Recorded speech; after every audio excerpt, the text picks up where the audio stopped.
মোহাম্মদ আবুল হাসনাত, সদস্য কুমিল্লা ৪।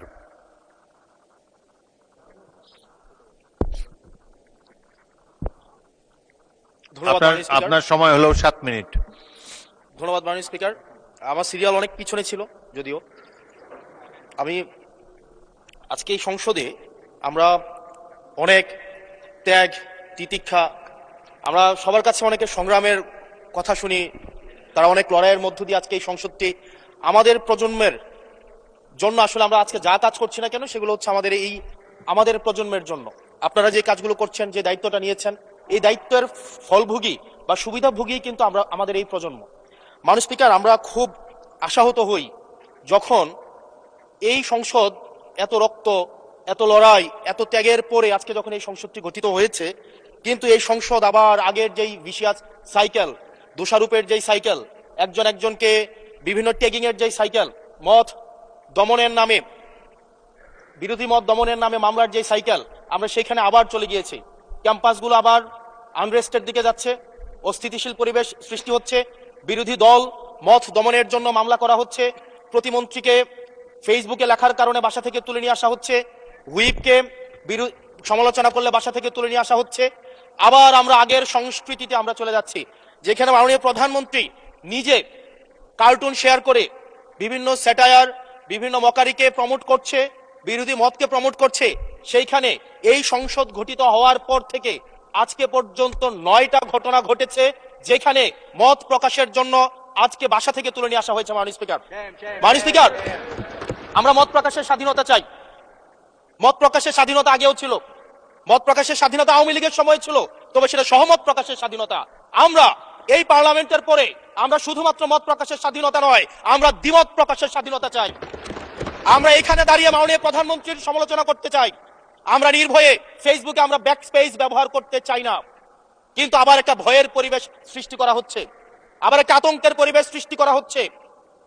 আমরা দেখলাম সিলেক্টিভ এক ধরনের বিরোধিতার পরিবেশ তৈরি করা হচ্ছে। আমাদের সমাজের যারা গ্রহণযোগ্য এক ধরনের পলিটিক্যালি এলিট শ্রেণীর নারীদেরকে নিয়ে যখন সমালোচনা করা হয়, তখন সেটাকে নারীদের বিরুদ্ধে এটাকে বিবেচনা করা হয়। কিন্তু যারা পলিটিক্যালি পিছিয়ে পড়া জনগোষ্ঠী রয়েছে, গার্মেন্টস কর্মী রয়েছে, যারা হচ্ছে এই দেশের অর্থনীতির চাকাকে সচল করার জন্য রাত দিন পরিশ্রম করে যাচ্ছে, গ্রামগঞ্জের নারীরা মায়েরা যারা রাত দিন পরিশ্রম করে যাচ্ছে, তাদেরকে যখন স্লাট শেম করা হয়, গালি দেওয়া হয়, সেটাকে আমরা নারী বিরোধিতা হিসাবে আমরা সেটাকে আমলে নেই না। এই ধরনের সিলেক্টিভ নারী বিরোধিতা করা, এই ধরনের সিলেক্টিভ নারী সমালোচনা করার যে ধরনের প্রবণতা রয়েছে, সেই জায়গাগুলো থেকে মাননীয় স্পিকার আমাদেরকে বেরিয়ে আসতে হবে। মাননীয় স্পিকার, আজকে ক্যাম্পাসগুলোতে আবার এক ধরনের অস্থিতিশীলতা তৈরি করা হচ্ছে। আমি ইউনিভার্সিটি থেকে 2022 সালের অক্টোবরে ইউনিভার্সিটি থেকে এসেছি। আমাদের সময় গ্যাস্ট্রোম গণরুমের কালচার ছিল। আমাদের সময় একটা শিক্ষার্থী অনেক স্বপ্ন নিয়ে বিশ্ববিদ্যালয়গুলোতে যেত। আমরা সেখানে দেখেছি ক্ষমতাসীন দল কিভাবে বিশ্ববিদ্যালয়ের শিক্ষার্থীদের তাদেরকে পুঁজি করে তাদের ক্ষমতা কাঠামোকে দীর্ঘমেয়াদী করার জন্য সেখানে বাধ্যতামূলক সেখানে রাজনীতি করাতো। আজকে সেখানে বিশ্ববিদ্যালয়গুলোতে আবার গ্যাস্ট্রোম গণরুম কালচার চালু করার প্রয়াস শুরু হয়েছে, আবার সেইখানে বাধ্যতামূলক রাজনীতির কালচার শুরু করা হচ্ছে।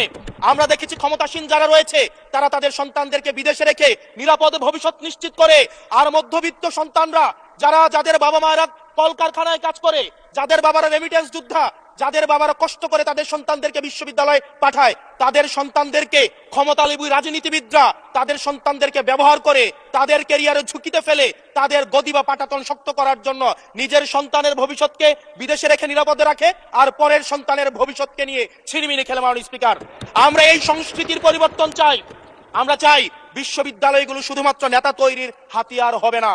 এই বিশ্ববিদ্যালয়গুলো গবেষণা, বিশ্ববিদ্যালয়গুলো পাঠ চর্চা, বিশ্ববিদ্যালয়গুলো সেখানে এক ধরনের মনস্তাত্ত্বিক সমৃদ্ধি, এবং সেখানে হচ্ছে আমরা যেখানে গবেষণা হবে সেখানে আমরা বিশ্ববিদ্যালয়গুলো থেকে বুদ্ধিজীবী গবেষক আমরা হচ্ছে বাংলাদেশকে এবং জাতিকে উপহার দিতে পারবো। কিন্তু অত্যন্ত দুঃখজনক বিষয়, আজকে বিশ্ববিদ্যালয়গুলো শুধুমাত্র নেতা উৎপাদন করার এক ধরনের বিশেষ সার্কেলে পরিণত হয়েছে। মাননীয় স্পিকার, এই 36 জুলাই এই তরুণ প্রজন্মকে কি দিয়েছে? বক্তব্যের শুরুতে অনেককে স্মরণ করে আমরা 36 জুলাইতে যারা আহত হয়েছে, 17 বছর ধরে যারা নির্যাতিত নিপীড়িত হয়েছে, তাদেরকে স্মরণ করতে আমরা লজ্জা পাই। মাননীয় স্পিকার, তাদেরকে মুখ দেখানোর আমাদের জায়গা নাই, আমরা তাদেরকে কিছুই দিতে পারি নাই। আমরা একটা কাঠামোগত পরিবর্তনের জন্য আমরা আজকে এই সংস্কার, আমাদের কাঠামোগত পরিবর্তনের জন্য আজকে আপনাদের এই লড়াইটা ছিল, এই সামগ্রিক হাউজের লড়াই ছিল। আমি চ্যালেঞ্জ করে বলতে পারি, যদি 2009, 10, 11, 12, 13, 14 সালে আমি সংসদে বসে কিছুক্ষণ আগে আমি 2009 সাল পরবর্তী থেকে 12 সাল পর্যন্ত যেই সংসদের যে বিতর্কগুলো ছিল আমি বিতর্কগুলো পড়ার চেষ্টা করছিলাম। মাননীয় স্পিকার, যদি আজকে এটা 2014 সালের সংসদ হতো, আর যে সংস্কার প্রস্তাবগুলো এই পাশ থেকে দেওয়া হয়েছে, ঐক্যমত কমিশন থেকে দেওয়া হয়েছে, এই সংসদের একজনকেও খুঁজে পাওয়া যেত না যে এই সংস্কারের বিরুদ্ধে অবস্থান নিত। আজকে মানবাধিকার কমিশনকে ল্যাপস করে দেওয়া হয়েছে। মানবাধিকার কমিশনকে ল্যাপস করা হয়েছে, বারবার করে বলা হচ্ছে আরো শক্তিশালী ভাবে হচ্ছে মানবাধিকার কমিশন নাকি উত্থাপন করা হবে। আজকে পুলিশ সংস্কার কমিশন, আজকে অর্ডিন্যান্স সেখানে বাতিল করে দেওয়া হয়েছে, বলা হচ্ছে আরো পুনর্বিবেচনা সাপেক্ষে সেখানে হচ্ছে এই সংসদ উত্থাপন করা হবে। মাননীয় স্পিকার, যদি সেটাকে সংসদ, সবকিছুই তো সংশোধনের মধ্য দিয়ে যাচ্ছে, যদি এটা নিয়তটা যদি সহি থাকতো, ওয়েল ইন্টেনশন যদি থাকতো, এই অর্ডিন্যান্সটাকে এখানে গ্রহণ করে পরবর্তীতে কিন্তু সংশোধন করা যেত। মাননীয় স্পিকার, মাননীয় সদস্য, আপনার সময় 2 মিনিট বাড়িয়ে দেওয়া হলো, 2 মিনিটে শেষ করুন। থ্যাংক ইউ মাননীয় স্পিকার, আজকে সরকারি দল, বিরোধী দল, এই সরকারি দল এবং বিরোধী দল একটা আপেক্ষিক বিষয়। আপনারা এই পাশে ছিলেন, এখন সময়ের পরিক্রমায় পাশে গিয়েছেন, আমরা এই পাশে আছি। যদি জনগণ চায়, আমরা যদি মানুষের ম্যান্ডেট নিয়ে এগিয়ে যেতে পারি, তাহলে সময়ের পরিবর্তনে এই সিট পরিবর্তন হবে।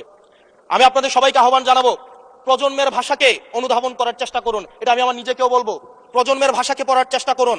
আমাদের প্রধানমন্ত্রী যিনি আছেন, মাননীয় প্রধানমন্ত্রী, উনার সন্তান যেই প্রজন্মের, আমরা একই প্রজন্মের, আমাদেরকে ধারণ করার চেষ্টা, আমি চাইবো আপনারা সবাই আমাদেরকে ধারণ করার চেষ্টা করবেন। বিএনপির নয়, কেবল জামাতের নয়, কেবল এনসিপির নয়, বাংলাদেশের মানুষের স্বার্থ, বাংলাদেশের মানুষের আকাঙ্ক্ষা, বাংলাদেশের মানুষের স্বপ্ন বাস্তবায়ন যেন আমরা করতে পারি। মাননীয় স্পিকার, এই চেয়ার আমি অনুধাবন করতে পারছি জনগণ বিচ্ছিন্নতা তৈরি করে। এই সংসদে বসে, এসি রুমে বসে, এসি গাড়িতে চলে, মিনিস্ট্রির এসিতে বসে, বাসার মধ্যে 24/7 আনইন্টারাপ্টেড ইলেকট্রিসিটির মধ্যে থেকে জনগণের সমস্যা বোঝা যায় না। এই জন্য এই সংসদে যখন আমরা দাঁড়াই, আমরা জনগণের সমস্যা অনুধাবন করতে পারি না। আমরা এই সংসদে বসে যদি আমরা লোডশেডিং এ আমরা খুঁজি, এই সংসদে বসে লোডশেডিং পাওয়া যাবে না, এই সংসদে বসে জনগণের সমস্যা পাওয়া যাবে না, এই সংসদে বসে সবকিছুকেই, মাননীয় স্পিকার, আমরা যে এই বাংলাদেশের সবচেয়ে সুবিধাভোগী মানুষের মধ্যে এই সংসদে যারা বসে আছি, বাংলাদেশের সবচেয়ে ফেসিলিটেড মানুষের মধ্যে আমরা অন্যতম। মাননীয় স্পিকার, আমাদের জনগণের কাছে যেতে হবে, জনগণের আশাগুলোকে, সময়গুলোকে, স্বপ্নগুলোকে আমরা রাজনৈতিক ভাষার মধ্য দিয়ে, কর্মসূচির মধ্য দিয়ে সেগুলোকে বাস্তবায়নের জন্য আমাদের সবাইকে সমন্বিতভাবে, ঐক্যবদ্ধভাবে কাজ করার প্রয়াস আমাদেরকে থাকতে হবে। আবার যদি আমরা বিভাজনের রাজনীতিতে যাই, তাহলে সেখান থেকে বিএনপি বেনিফিটেড হবে না, এনসিপি বেনিফিটেড হবে না, জামাতে ইসলামী বেনিফিটেড হবে না, সেইখান থেকে বেনিফিটেড হবে আমরা জুলাইতে যাদেরকে আমরা পরাজিত করেছি, তারা বেনিফিটেড হবে। মাননীয় স্পিকার, ধন্যবাদ। ওকে, লাস্ট মিনিট। সেজন্য আজকে এই সংসদে আমাদের একটা ন্যাশনাল এগ্রিমেন্টের দিকে যেতে হবে।